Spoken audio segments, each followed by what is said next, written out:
उत्तर कश्मीर के तंगधर सेक्टर में 12,000 फीट की ऊंचाई पर जहां गोली की आवाज गूंज बनकर वापस आती है और एक गलत कदम सीधे खाई में ले जाता है, वहां उस दिन कोई लड़ाई शुरू नहीं हुई थी, लेकिन वहां एक फैसला लिया गया था। एक ऐसा फैसला जिसके बाद एक बच्चा अपने पिता की आवाज आखिरी बार सुनने वाला था और एक पिता अपने बेटे की तस्वीर जेब में रखकर सबसे आगे चलने वाला था। यह कहानी सिर्फ एक मुठभेड़ की नहीं है, यह कहानी है उस पल की जब एक सैनिक जानता था कि वापस आना तय नहीं है, फिर भी वह रुका नहीं। उस सैनिक का नाम था lance Naik Sandeep Singh, 4 para special forces. सितंबर 2018, Tangdhar sector, line of control के बिल्कुल पास। लांस नायक संदीप सिंह सफेद बनियान, काले कॉम्बैट ट्राउजर्स में 2 घंटे की वर्कआउट के बाद पसीने से तर खड़े थे। 30 साल का यह जवान पिछले महीने अपने गांव कोटला खुर्द, अमृतसर के पास 2 हफ्ते की छुट्टी पर गया था। 11 साल की आर्मी सर्विस में यह सबसे लंबी छुट्टी थी। उस घर में उसका 5 साल का बेटा अभिनव और पत्नी गुरप्रीत थे। पूरे 2 हफ्ते संदीप ने कुछ नहीं किया, बस अपने बेटे के साथ खेला और उसे कश्मीर की तस्वीरें दिखाई। लेकिन अब वह वापस था और यहाँ मोबाइल नेटवर्क किसी मेहमान से कम नहीं था। तंगधार के ऊंचे पहाड़ों में सिग्नल मिलना किस्मत की बात होती है, हफ्ते में शायद एक बार। लेकिन उस सितंबर में संदीप अपने squad commander captain Gurjeet Saini के पास हफ्ते में 3 से 4 बार आता। साहब चले ना, ट्राई करते हैं। कैप्टन जानते थे सिग्नल नहीं मिलेगा, लेकिन वह यह भी जानते थे एक पिता को कैसे रोका जाए। 20 मिनट की चढ़ाई के बाद दोनों उस छोटे से सिग्नल पॉइंट पर पहुंचे। वह जगह बस कुछ मीटर की थी। पहले संदीप ने कॉल किया। इस बार फोन गुरप्रीत ने नहीं, अभिनव ने उठाया। 6 मिनट की वीडियो कॉल और फिर सिग्नल गायब। मेरा हो गया साहब, आप कर लो। फोन की स्क्रीन पर एक स्क्रीनशॉट था। ऊपर नीले आसमान के नीचे मुस्कुराता संदीप, नीचे नीली पटका पहने मासूम अभिव्यक्ति वाला एक छोटा बच्चा। बहुत नॉटी शक्ल है बच्चे की, कैप्टन ने मुस्कुराकर कहा। संदीप 2007 में आर्मी में भर्ती हुए थे। शुरुआत में मैकेनिकल ट्रांसपोर्ट ड्राइवर, लेकिन 4 पैरा स्पेशल फोर्सेस के साथ रहते हुए उन्होंने कुछ और ही ठान लिया। उन्होंने स्वेच्छा से स्काउट बनने की पेशकश की। स्काउट जो सबसे आगे चलता है, जो सबसे पहले गोली खाता है, जो स्क्वाड की आंख और कान होता है। कोई मजबूरी नहीं थी। स्पेशल फोर्सेस में सब कुछ वॉलंटरी होता है। कैप्टन गुरजीत कहते हैं, अगर कोई एमटी से स्काउट बनना चाहता है तो वह बहुत कुछ कह जाता है अपने बारे में। 19 सितंबर 2018, आईएएफ का हिरन ड्रोन लोसी के ऊपर उड़ रहा था। शामशबारी पहाड़ियों में 2 छोटे काले साए जूम किया गया और फिर वे चट्टानों के पीछे गायब हो गए। रात 11 बजे 9 कमांडोज तंगधार की ओर रवाना हुए। अंधेरा, lights off, night vision devices. सबसे आगे स्काउट संदीप सिंह सुबह 4 बजे स्टेजिंग बेस पहुंच गए। अगली सुबह लांस नायक संदीप पहले से भी ज्यादा बेचैन दिखाई दे रहे थे। अगर अगले 48 घंटों में कोई इनफिल्ट्रेशन इनपुट नहीं आया तो तंगधर में तैनात यह स्क्वाड फॉरवर्ड बेस से वापस कुपवारा भेज दी जाएगी। यह संभावना बहुत ज्यादा थी क्योंकि पिछले कई हफ्तों में आए ज्यादातर इनपुट्स ठंडे पड़ चुके थे। उस रात सोने से पहले कैप्टन गुरजीत संदीप को देखने पहुंचे। कल कुछ मिलेगा साहब, संदीप ने कहा। वो फीलिंग आ रही है कि कोई इनपुट आने वाली है। अगली सुबह जब पहाड़ों में खास तरह की तेज साफ धूप निकली, संदीप बाहर आए। नींद झाड़ते हुए उस ताजी हवा में एक गहरी सांस ली जो सिर्फ उन ऊंचे पहाड़ों में मिलती है। 22 सितंबर, 9 कमांडो अपने स्काउट और टीम लीडर के नेतृत्व में इलाके में फैल गए। मकसद यह पता लगाना कि घुसपैठिए मौजूद हैं या नहीं, या फिर वे यहां से गुजर चुके हैं। करीब 40 मिनट बाद लांस नायक संदीप ने हाथ उठाकर स्क्वाड को रोक दिया। धीमे स्वर में उन्होंने कैप्टन गुरजीत को अपने पास बुलाया। सभी कमांडो टेवर TAR-21 असॉल्ट राइफल्स के साथ फायरिंग पोजीशन में थे। संदीप जमीन के एक हिस्से की ओर इशारा कर रहे थे। कैप्टन गुरजीत बताते हैं, हल्की बारिश की वजह से यह तय करना मुश्किल था कि ये पैरों के निशान हैं या बस कीचड़, लेकिन संदीप को पूरा भरोसा था। संदीप ने जोर दिया, ट्रैक फॉलो करना चाहिए। सभी कमांडो चुपचाप चट्टानी ढलान पर संदीप के पीछे बढ़े। करीब 100 मीटर आगे संदीप ने फिर हाथ उठाया।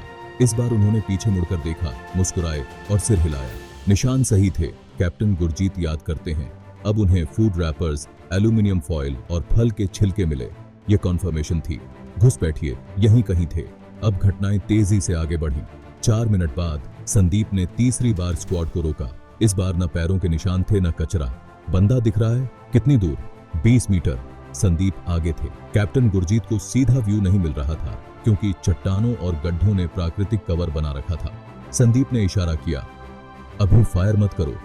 कैप्टन आगे बढ़े। अब उन्हें भी दिखा एक काले जैकेट का हिस्सा एक बोल्डर के पीछे। वहां तक पहुंचने का रास्ता एक बेहद संकारा क्रैक था, दोनों तरफ गहरी खाइयां। स्क्वाड को रोक दिया गया, कहीं ये ट्रैप तो नहीं? साहब, इंतजार नहीं कर सकते, संदीप ने फुसफुसाकर कहा। अभी करना होगा, अंधेरा हुआ तो खेल खत्म। कैप्टन गुरजीत जानते थे संदीप सही है। अंधेरा आतंकियों के पक्ष में जाता। संदीप आगे बढ़े, कैप्टन कुछ कदम पीछे।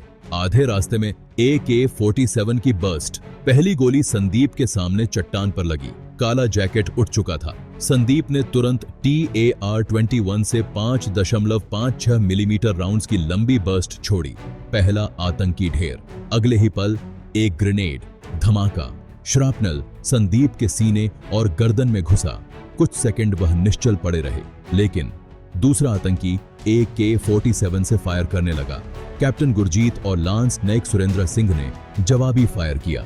संदीप खून से लथपथ रेंगते हुए आगे बढ़े। कुछ मीटर और फिर छलांग। वह इतना पास था कि शुरुआत में उसकी आतंकी के साथ हाथ से हाथ की लड़ाई हुई। फिर खुद को छुड़ाते हुए उसने बिल्कुल पॉइंट ब्लैंक रेंज से दूसरे आतंकवादी को गोली मारी, लेकिन इस दौरान वह खुद भी गोली लगने से घायल हो गया। स्क्वाड के एक सदस्य बताते हैं, जैसे ही वह गिरा उसकी असॉल्ट राइफल उसके हाथ से छूट गई, लुढ़कती हुई खाई में जा गिरी। फिर उसने एक पल के लिए हमारी ओर देखा और चिल्लाया, एक और बंदा है। तीसरा आदमी हाइड आउट के अंदर था और हमें इसकी उम्मीद नहीं थी। कैप्टन गुरजीत कहते हैं, हम यह देख ही नहीं पा रहे थे कि अंदर कौन है या क्या है। शुरुआती सर्वेलेंस में भी सिर्फ 2 आतंकवादी ही दिखे थे। संदीप ने भी कहा था, 2 ही बंदे होंगे, 2 ही बंदों की मूवमेंट दिख रही है और हाइड आउट भी बहुत छोटा दिख रहा था, इसलिए हमें तीसरे आदमी की उम्मीद नहीं थी। लांस नायक सुरेंद्र सिंह तुरंत पेट के बल जमीन पर लेट गए और अपने साथी की ओर रेंगते हुए बढ़ने लगे। जब कैप्टन गुरजीत ने उन्हें रुकने का इशारा किया तो वे बोले, साहब, उसको गोली लगी है, उसे इस तरफ खींच लेते हैं। घायल लेकिन होश में लांस नायक संदीप ने अपने साथी की आवाज सुनी और देखा कि सुरेंद्र उसकी ओर रेंगते हुए आ रहे हैं। संदीप चिल्लाए, मेरी फिक्र मत करो, बस इनको जाने मत देना। लांस नायक संदीप के शरीर में ग्रेनेड के श्रापनेल लगे थे और कम से कम एक 7.62 मिलीमीटर राइफल बुलेट उन्हें लगी थी। स्क्वाड में किसी को भी यह उम्मीद नहीं थी कि वह आगे क्या करने वाले हैं। निहत्थे होने के बावजूद उन्होंने अपनी आखिरी ताकत जुटाई। एक बार फिर अपने पैरों पर खड़े हुए और हाइड आउट के अंदर मौजूद तीसरे आतंकवादी की ओर दौड़ पड़े, लेकिन सामने से AK-47 की बर्स्ट आई। गोली उनके हेलमेट पर लगी और वे जोर से उछलते हुए पीछे की ओर गिर पड़े, उसी गहरी खाई में जहां उनकी राइफल गिर चुकी थी। यह सब मेरी आंखों के सामने हुआ, कैप्टन गुरजीत कहते हैं। मुझे समझने में एक पल लगा कि क्या हुआ है। यह हर किसी के लिए सदमे का क्षण था। हमने तुरंत अपनी पोजीशन संभाली। उस समय तक यह साफ नहीं था कि संदीप की हालत कैसी है और हाइड आउट में अभी भी तीसरा आतंकवादी मौजूद था। 4 कमांडो रिज लाइन पर ही रुके। कैप्टन गुरजीत, लांस नायक सुरेंद्र सिंह और 2 अन्य कमांडो खतरनाक खाई में संदीप को ढूंढने के लिए नीचे उतरे। मैं उम्मीद और दुआ कर रहा था कि शायद वह थोड़ी दूरी पर ही गिरे हों और बचाए जा सकें। लांस नायक सुरेंद्र कहते हैं, जैसे जैसे हम खाई में नीचे उतर रहे थे, तीसरे आतंकवादी ने हम पर फायर खोल दिया। हम नीचे नाले में थे और वह ऊंचाई पर डोमिनेटिंग पोजीशन में था। यह सबसे मुश्किल हिस्सा था।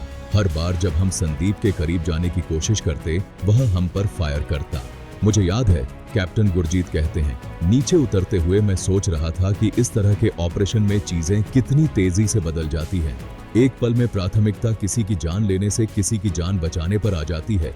ऊपर हाइडआउट से हो रही तेज फायरिंग के बीच एक 7.62 मिलीमीटर गोली लांस नायक सुरेंद्र की जांघ में जा लगी। यह एक फ्लैश वुंड था, इतना गंभीर नहीं कि वे लड़ाई से बाहर हो जाएं। ऊपर रिज लाइन पर मौजूद 4 कमांडो कवर फायर दे रहे थे। उनकी मदद से कैप्टन गुरजीत और बाकी 3 कमांडो आखिरकार लांस नायक संदीप तक पहुंच पाए। जब हमने उसका शरीर देखा, मैंने एक और दुआ की।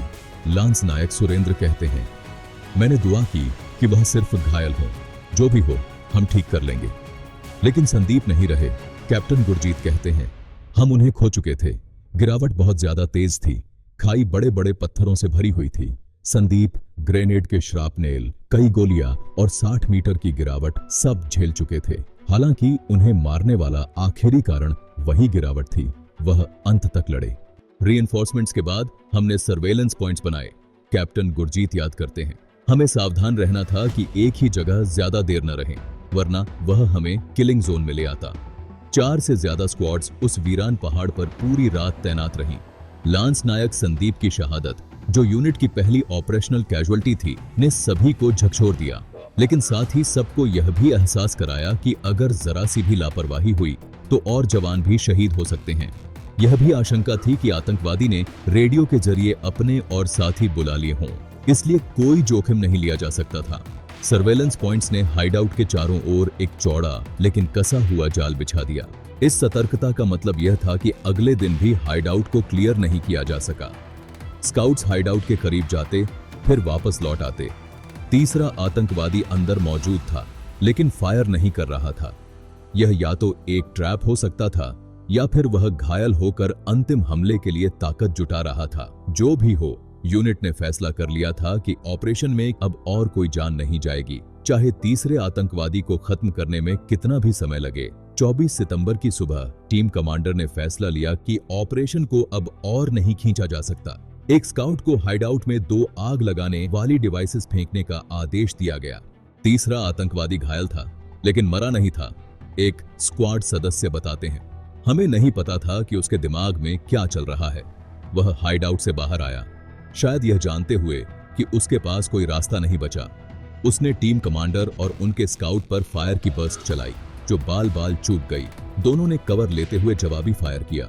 थोड़ी देर बाद जब वह आतंकवादी फिर बाहर रेंगते हुए निकला, तो सर्विलांस पॉइंट पर मौजूद एक जवान ने उसे निशाना बना लिया। इसके बाद अगले 45 मिनट तक कमांडो स्क्वाड्स ने पूरे पहाड़ पर बेहद बारीकी से सर्च किया, यह सुनिश्चित करने के लिए कि कहीं कोई चौथा, पांचवां या छठा आतंकवादी मौका तलाशते हुए छिपा न बैठा हो। आसमान में हेरन ड्रोन पूरे इलाके की एरियल स्वीप कर रहा था। इसने यह पुष्टि कर दी कि अब कोई और संदिग्ध गतिविधि या मौजूदगी नहीं है। श्रीनगर के ऑपरेशंस रूम में एनालिस्ट्स कमांडो स्क्वाड्स की तस्वीरें देख रहे थे, जब वे मिशन समेटकर वापसी की तैयारी कर रहे थे।